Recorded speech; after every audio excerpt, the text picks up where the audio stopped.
Hi, everybody. Welcome. I'm Mike Benson. I'm a member of the AARP Louisiana Executive Council, and we're glad that you joined us for this important conversation about disaster preparedness. It's a vital topic here in Louisiana.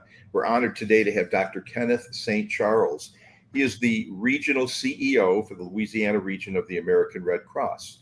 Dr. St. Charles brings decades of experience in leadership and community engagement, and he's here today to engage and share practical guidance to help individuals, families, and communities prepare before disaster strikes. Dr. St. Charles, thanks for joining us today. Thank you, Mike. Happy to be here. Let's begin with the basics about the Red Cross. We've all heard about it. Some may not be familiar with the actual work that's done here in Louisiana. Can you give us a little overview of your mission and how the Red Cross responds to natural disasters, especially hurricanes here in Louisiana? Right. So great. So our mission, yes, the American Red Cross has been in existence since the Civil War time. We started our mission basically taking care of military and those injured on the battlefield. And the mission has expanded to include disaster response, to include being available to help people during their worst day. Our mission is to alleviate suffering for individuals who experience some type of disaster. Disasters can be defined as natural disasters, storms, hurricanes, floods, excessive rain, cold weather, hot weather. If it's a disaster that causes someone to be displaced or to need a meal, that's what the Red Cross is there for. We also have a mission to help people prepare to be safe. So that would be our CPR work. That would be our help, first aid work, AED work, to make sure that people know that they can get training, lifeguarding, water safety, babysitting. We are trying to make sure that before a disaster happens, like a heart attack, that people can be ready to respond and to assist someone. And then around the country, we collect about 60% of the nation's blood. So we have a blood mission. We don't have that mission in Louisiana yet, but we are figuring out how we can be more active. But basically, we are collecting blood for hospitals and surgeries, and just to make sure that people, communities in particular, have access to life-saving blood products. But certainly in Louisiana, we are best known for being there. I mean, we take great pride in saying that, we are probably the only organization in the country, if not the world, that will respond to every disaster, and the response will be immediate, meaning either the day of the disaster, like a home fire. Our largest disasters we respond to are actually home fires. Every day, countless numbers of people will experience some type of home fire, and the Red Cross, with our network of working with fire departments and local officials, we have a way of making sure that the day you have that fire, we are there to help you that day or the next day. Thank you. The season actually is June to November, and we're getting right on the block. And depending on when people are viewing this, it's actually could be in progress. And it seems to, last year we started before June, if I recall. We actually had a storm that kind of crept up on us in advance of the season. And NOAA is predicting another above average year. A lot of people wait until the storm is just days before taking action. What are some specific steps that you'd recommend for people to be aware of right now to get ready for this season? Yeah, planning is the most important thing people need to do right now. You need to have a plan in place. You need to know where you will go if there is a mandatory evacuation. You need to have all of your valuables in place, your papers in place. I would recommend purchasing a portable file cabinet. It's a little box, basically plastic with a handle on it that you can grab when it's time to go. A lot of times, as you said, Mike, a lot of these storms are becoming more and more prevalent. They're happening earlier and earlier.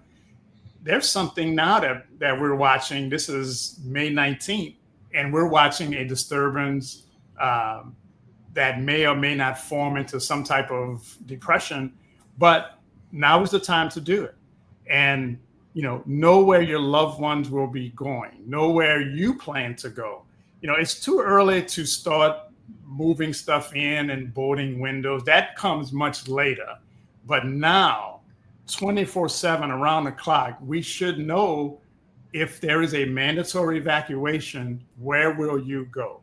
And, certainly for those with automobiles, make sure that the tires are ready. It's not too early to make sure that the car is serviceable, that, you may have to be on the road many hours trying to get to your chosen destination. Make sure that you are able to get there. You do not want to be stranded on the side of a highway as you try to evacuate following the local officials' directions. A lot of people talk about disaster kits. I know when I first experienced my initial introduction to hurricanes, it was Katrina. I moved down here in just before Katrina hit in 2005. I didn't know a thing about hurricanes, being a Michigan guy. Right. And everybody said, well, make sure you have ice, make sure you have batteries, keep your phones charged, make sure you have gas in your car. But I was introduced to disaster kits, and I think you might have mentioned that before. What exactly should go in one, and what is essential to people who are preparing for the storms? Yeah, a disaster kit is a great idea. It's that kit or what you can take with you to make sure that you have everything that's other. You can't bring everything from your home, but you can bring the essentials. Certainly your important papers, your policies and birth certificates, things that would be lost. You also want to have in that kit things that you need for your medical health, medicines and prescriptions and extra pair of eyeglasses.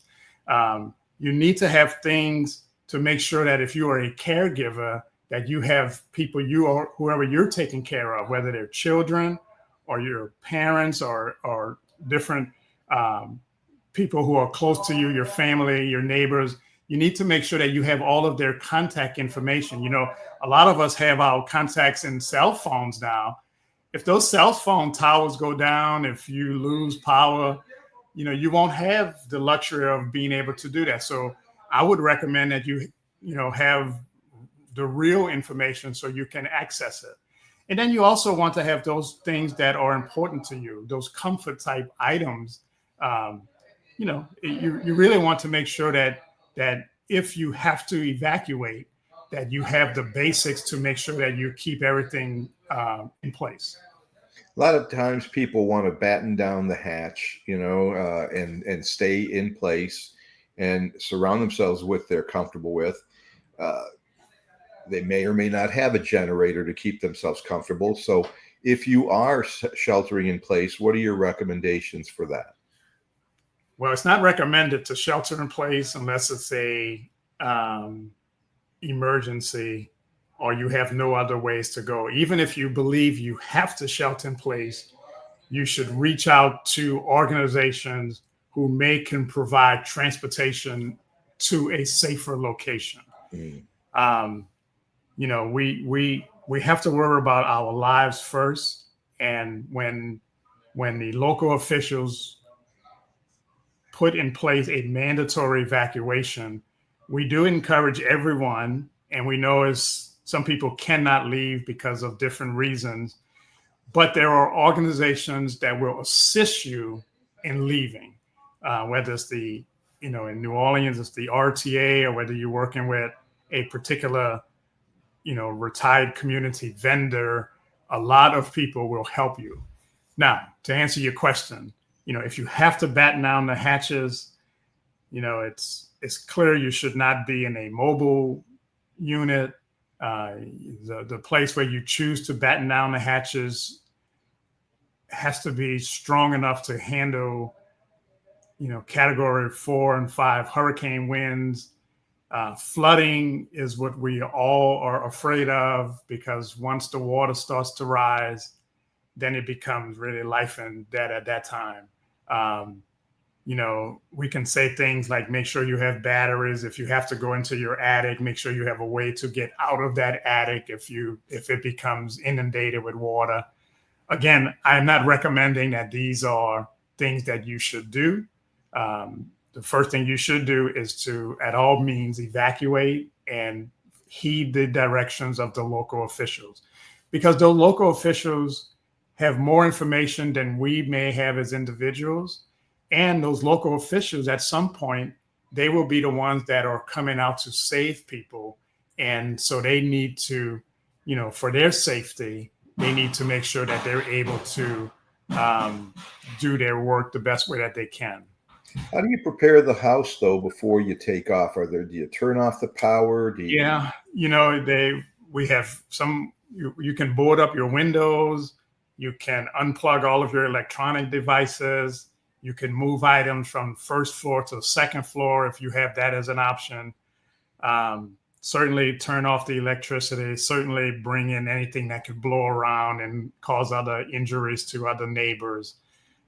Some people will recommend, trying to, at this time of the year, trying to trim back trees that may be overgrown, that could break windows.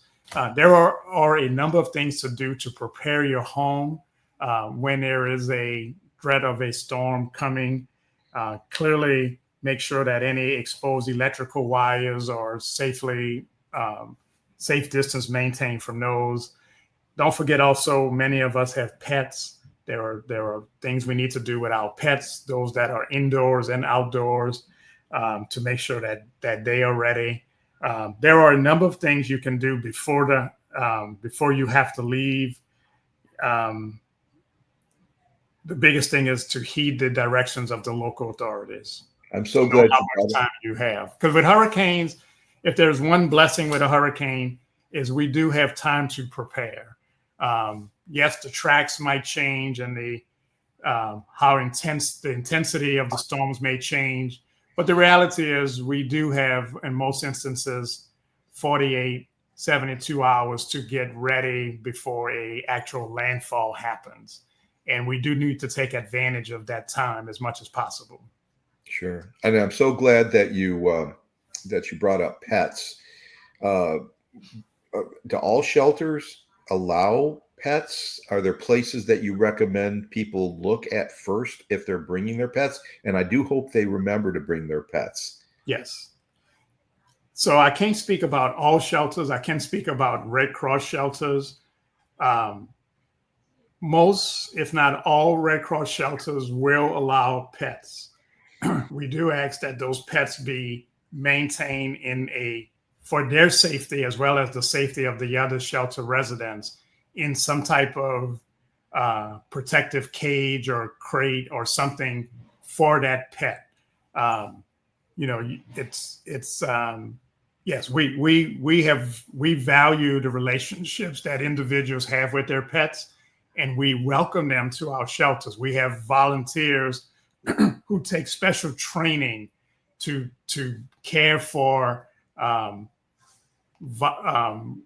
clients who are in our shelters to make sure that they and their pets are safe and maintained properly. We will actually designate portion of the shelter for individuals who have pets to make sure that those families and pets are together. Okay. And seeing here in the notes a really unique idea that I had no idea existed, but there's actually a disaster cookbook. Who created that? Tell me some things that might be in there. Let's just kind of explore inside the pages of a disaster cookbook. A disaster cookbook. I haven't had it referred to that way. We do have a lot of information which we have in our disaster apps, disaster media kits that we send out. Most of the information we have is in the electronic version so that we can update it and change it as needed. But we do have apps, and I think it's scrolling at the bottom of the screen in terms of how you can download those apps so that they are accessible to your phone. The beauty about the disaster cookbooks, we do have, we like to be culturally sensitive to individuals in different communities. So we have, in the Red Cross, we have what we call chapters, and the chapters are just local geographic areas within regions. Those chapters will provide local information as it relates to, how to cook food, maybe, or what types of food you might can cook when you don't have power or electricity. There may be some tips about certain meals that may be, important to certain communities. At the end of the day, I think the biggest thing I would say about the disaster cookbooks is it is a unique way to, to deal with a catastrophe as it's happening. And, a lot of the information we have in these apps and cookbooks is things that have been tested and tried by communities for many, many years. So that's pretty much what you will find in those. That's fantastic. I just remember cooking a lot of stuff on the barbecue in the backyard, and Yeah, if you don't have electricity, you got to make do with what you got. And that's right.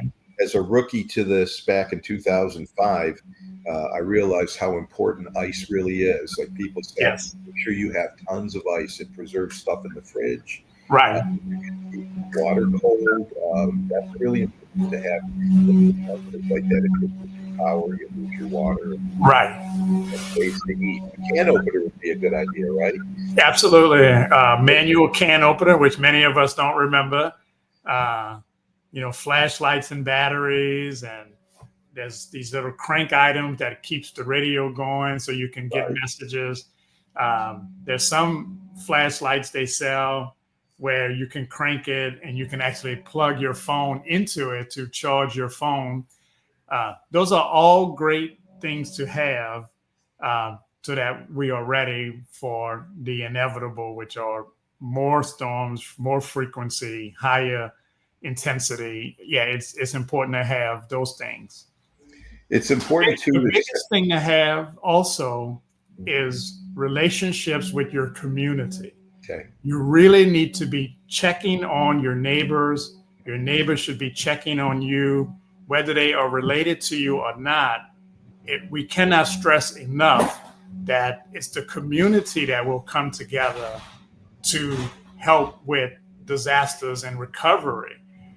A lot of times, to include the Red Cross, sometimes the disaster area is so large that we are trying to get our resources to the right place at the right time. But we can never be as responsive as your neighbor who also is preparing for a disaster. And communities really need to work together. We know that communities are the first line response. Before the government gets there, before the Red Cross get there, it's the community that will come together. Your neighbor may not have the same resources you have, and vice versa. And communities really, we need to get back to knowing who our neighbors are. We need to practice drills and find out where people are going and really help your community in that manner. And that way the community becomes more resilient and stronger. And then when organizations like the American Red Cross comes or sets up a shelter, people are already taking care of themselves. That's when I truly fell in love with Louisiana, coming down here in 2005, getting introduced to Katrina the hard way. Yes. And neighbors, I was just about to say that when you brought that up. Neighbors on both sides knew that we had been fresh off the boat from Michigan. We didn't know. Next thing I knew, there were people knocking at the door, throwing power lines from their generators over the fence so that we could plug in the simplest things. The band, because nothing it has, emergency band to stay cool, and obviously radios. And if you have enough power to get your TV going, you want to the information in the unit is what makes this fantastic. Right. Tell me about how I can get involved as a volunteer to help people who are less fortunate, people who aren't as mobile or don't have the resources that they might need to have during. Right. Yeah. The Red Cross is always looking for more volunteers to assist during a disaster, before a disaster, after a disaster, with the cleanup or the sheltering, running shelters. We have an initiative called Shelter Heroes, where we invite citizens across Louisiana to go on our website, join redcross.org. There is a spot where you could say, I'm interested in being a shelter hero. A shelter hero is a person who basically is just signing up to say that if there's a disaster, I will be there to assist. It's like putting yourself on a list that says, when there is a disaster in my community, I am there to help. We also recruit volunteers who respond to other disasters around the country, like the California wildfires or the Hawaii wildfires. But this Shelter Hero program that we are initiating is for people who want to stay in their community, not go anywhere else to help the Red Cross. Sure, we'll take them if they want to, but these are people who say, I want to be there for my community. And we welcome as many volunteers to come and learn more about that initiative, see if it's right for you. One thing that it does do, if you agree to sign up to be a Red Cross volunteer as part of the Shelter Heroes, when it's time to evacuate, as we wait for the storm to approach and make landfall, you will be part of the Red Cross team. When you see somebody with a Red Cross vest on, the likelihood, 90% of the time, that is a volunteer. That is not a Red Cross staff person. 90% of the total Red Cross workforce is made up of volunteers. So we could not, there's no way we could do this mission without having generous citizens who give up their time and want to be part of the Red Cross response mission. And when you're a part of our mission, we make sure that you are safe, that you are ready to respond, that you and your family are in a good place, because the most important thing we value at the Red Cross is making sure that our volunteers are safe at all times. We will never send a Red Cross volunteer out into a storm as it's making landfall. We don't do that. We value our volunteers' safety first, and then once the area has been deemed to be safe to move around, then you will see Red Cross volunteers coming out with our vehicles, with our meals, with our shelters. You guys are truly the superheroes in real life, in real time. Nobody dislikes a fireman, and everybody loves the Red Cross, because when everyone is rushing out, y'all are rushing in to help the community and save what you can in the wake of a disaster like this. So thanks for everything that you head up and do and coordinate, and all of this valuable information. To everyone watching, we say, don't wait until the storm is at your door. Prepare now, stay informed, and look out for one another. And for more disaster readiness tips and resources, you can visit aarp.org/LA, or you can look at the redcross.org website with all of this valuable information. Share this with your friends. Put it on your pages, just so that people that you care about will see this and hopefully get some tips from what Dr. Kenneth has shared with us today. They say stay safe, stay prepared, and thank you for being with us today. Mike Benson from AARP and Dr. Kenneth St. Charles. Thank you, Mike. Thank you, everybody. Stay safe.